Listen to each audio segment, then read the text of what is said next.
Hello everybody, this is Alexey Kovyazin, President of Firebird Foundation.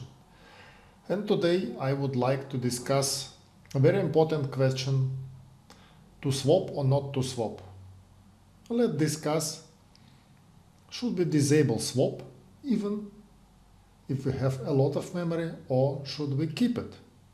Let's see. Let's start with a bit of theory. First of all, let's clarify why Linux need page file. As you remember, swap is a process of moving memory pages from the physical memory, which is fast, to the disk, to the page file, for various reasons. And operating systems, Linux and Windows, looks like they use swap in the different way. So we will start with Linux. The general explanation why Linux need to perform swap of pages from the physical memory to the disk is the following. So first of all, the swap file will prevent from crashes in case of peaks of memory consumption. If you already experienced a situation when OM killer killed the Firebird process because the Firebird process was the biggest memory consumer on the system, you probably understand what does it mean. So some kind of damper, if memory will be used in some unusual manner and there will be not enough physical memory to store all data, this extra consumption will be redirected to the page file transparently for the application. The second reason is to enable hibernation. Okay, if you are hibernating your virtual machine or server, probably it makes sense. And the third reason is more interesting for us. It is claimed that using the page file improves the performance. So somehow operating system moves infrequently used data from the RAM, from the physical memory, to page file. And in this way, Linux can free up RAM for more active processes, potentially improving the overall system performance. It sounds really good. If you open some software on the server which allocated a lot of memory but actually does not use it, probably it's a good idea to move memory pages occupied by this software to the swap file, to the page file, to the disk. There are some general performance considerations. So the page file is slower than the memory, obviously, because it is disk. But it is really crucial component for the stability and performance, as it follows from the third point. However, also pretty obvious thing that if we will use too much swap, it can lead to performance degradation, because there are memory pages will be on the disk, and access to these pages will be slow, and it will lead to overall slowness for end users. Okay.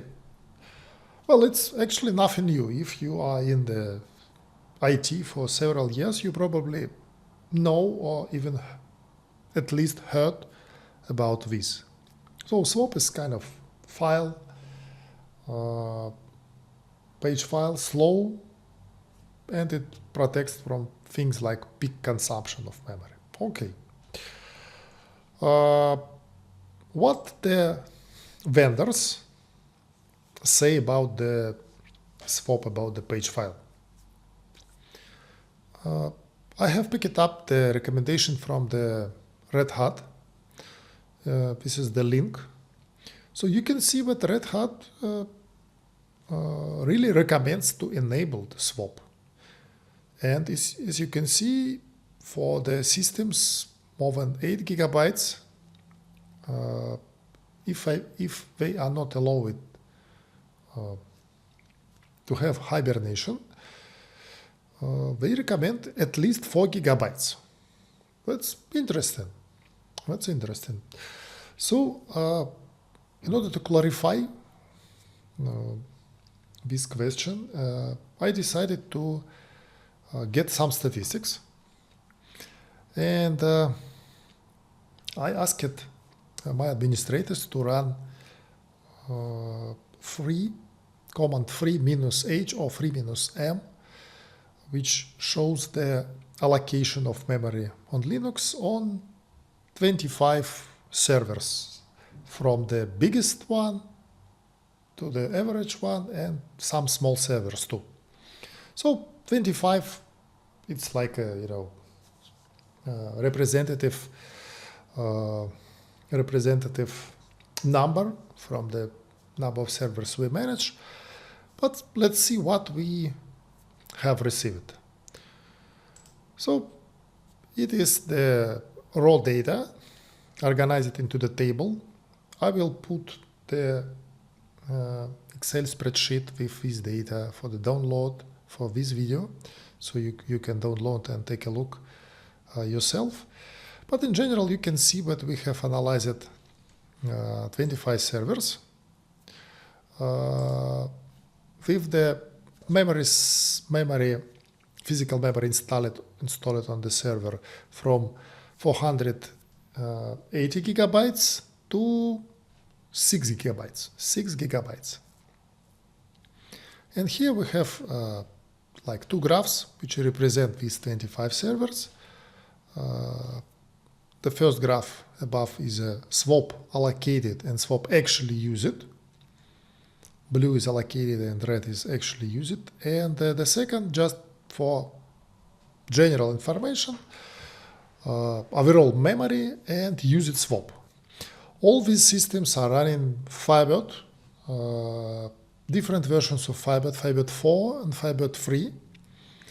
I think only one runs with Firebird 2.5 and one Firebird 5. No, unfortunately, there is not so much statistics for Firebird 5 yet, and luckily there are less and less statistics for 2.5 because people are migrating, and this is a very positive thing.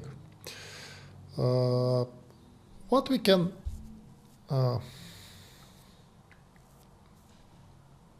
we can say about results of this analysis?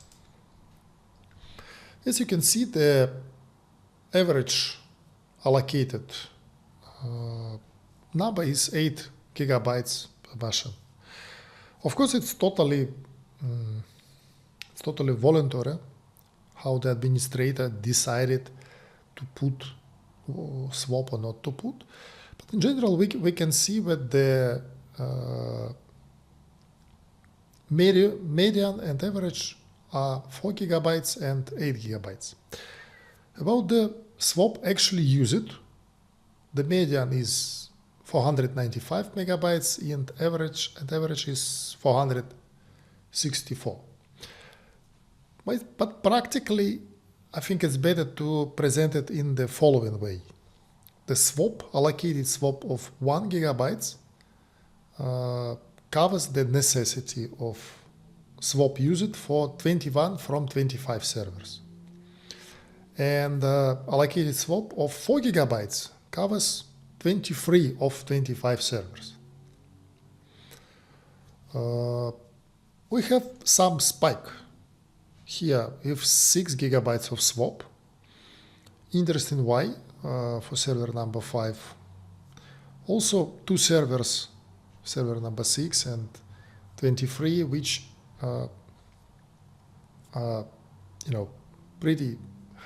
have pretty high usage.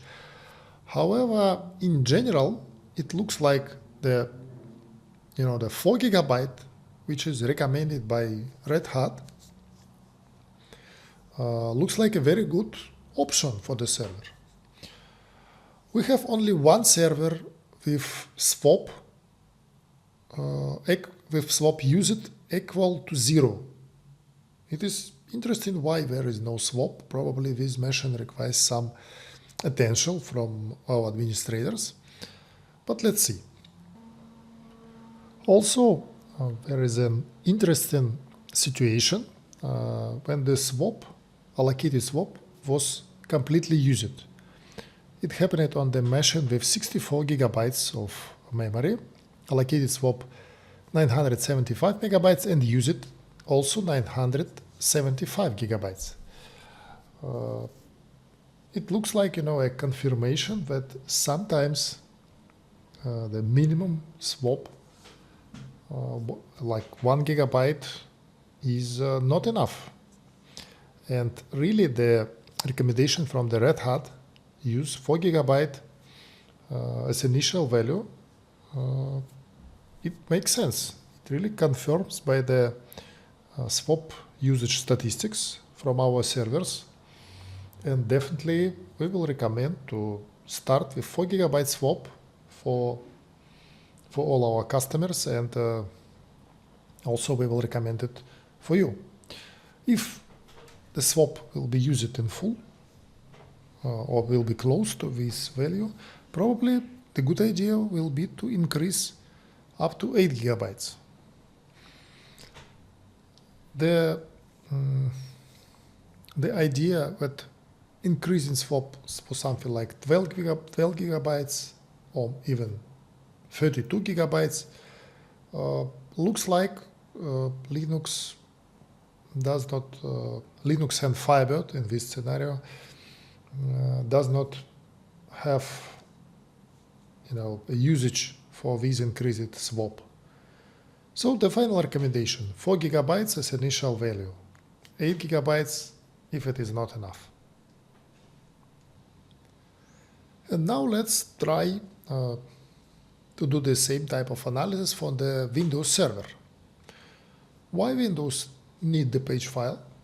What Microsoft says about the page file? And what we can recommend for the users of Firebird on Windows.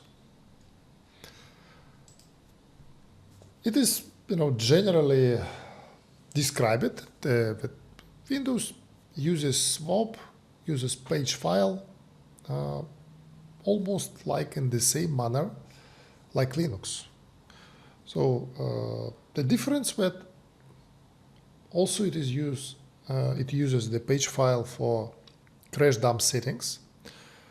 The page file must be big enough for crash dump. It's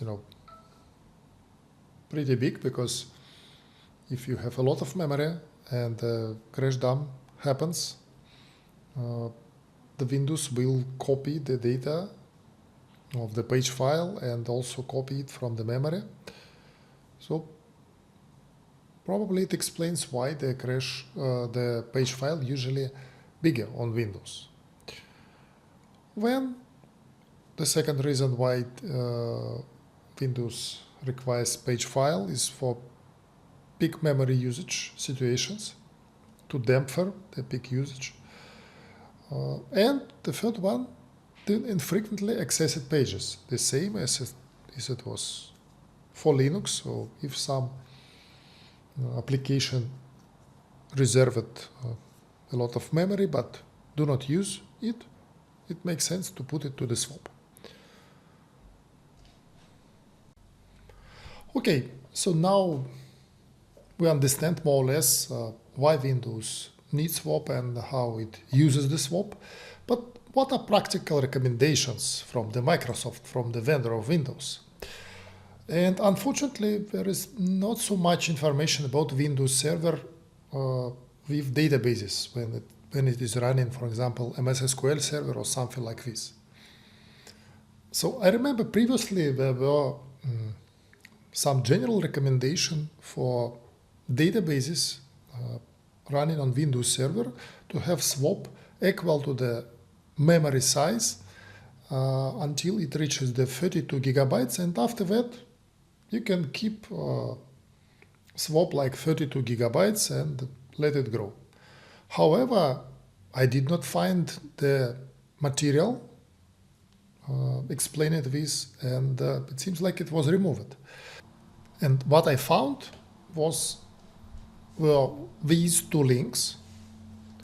The first one is how to determine the appropriate page file size for 64-bit versions of Windows. It's pretty recent, from 2023. However, it does not explain a lot about specifically Windows Server. There is some kind of good numbers, good explanations about how Windows managed the page file and so on, and also the table which explains the minimum and maximum page file size when it is managed by Windows, but it refers to Windows 10 and Windows 11, so nothing about Windows Server. So there are also some details about how to monitor it and so on, but not so much. The second material was a discussion also about memory allocation errors, which are good sign, a clear sign of slow page file problem. So there is also some information, but again it is about Windows 10. There is not so much about Windows Server. Also, I have found the discussion on Microsoft Forum Q&A about the page file recommendations, where some guy explaining the problem with low virtual memory issues and so on, and asking for recommendations. But again, it was not really useful, and it ended into the same links which I found previously. Some also recommendations and links to the non-Microsoft sources. So it seems like we need to return to the practice, because we have pretty big number of Windows services with Firebird under our administration, and again I asked our administrators to collect data from the Windows servers with Firebird, and see how it will be. Practice is the best criteria for the failure. So we have used this command. It returns the size of physical memory, physically installed memory, or available for a virtual machine. The first line is free physical memory. Free virtual memory, which is combined swap and physical memory. Size of actual used swap file, page file, third line, and total visible memory for the computer. So we have collected this information from 18 servers. We specifically picked up servers, big servers. The first one is 192 gigabytes, and the last one is like less than 2 gigabytes of memory. And we analyzed the sizes of paging file, and it was really interesting, and you can take a look. So you can see that the size of paging file on Windows is significantly higher than on Linux. So definitely Linux uses it in a very different manner. So you can see the red bar, and in many cases the swap file is even bigger than the size of RAM, of memory, physical memory. I need to say that I started this investigation about the sizes of swap, necessity to disable or enable of paging file due to some requests, several requests from Linux users. And for Windows, we never had such requests. It somehow worked, and for me it was a surprise, but after the analysis we found one interesting thing. Only one server, one computer, now has disabled swap, and this server is actually problematic. The users on this server generate a lot of requests saying it is slow, it is occasionally slow, why it is slow, and so on. And of course, we will enable paging file for this server and see what will be the difference. In general, the results of the investigation is the following. Looks like Windows really need swap, need paging file. So never disable paging file on Windows Server 2. Second, looks like the Windows really knows what it does, and let Windows decide on the site. So it works automatically, and it does not generate any problem with out of memory or something like this. It just works, and works for all range of servers, from 192 gigabytes, a big one, to really small 2 gigabyte servers. However, I also found that our administrators often allocate paging file to the special disk. That good idea, for example, that you can allocate some SSD, maybe cheap SSD, but pretty fast, only for the paging file, to make operations with it really fast. And it seems like, it also works pretty good. Okay, this is the end of the presentation, and I would like to ask you to send me feedback. The best if you can send me the feedback with information about the memory usage on your server, for example with 3-m on Linux, or with the command which I have in the presentation on Windows, and maybe some comments about the practical approach which you are using for the swap and your experience.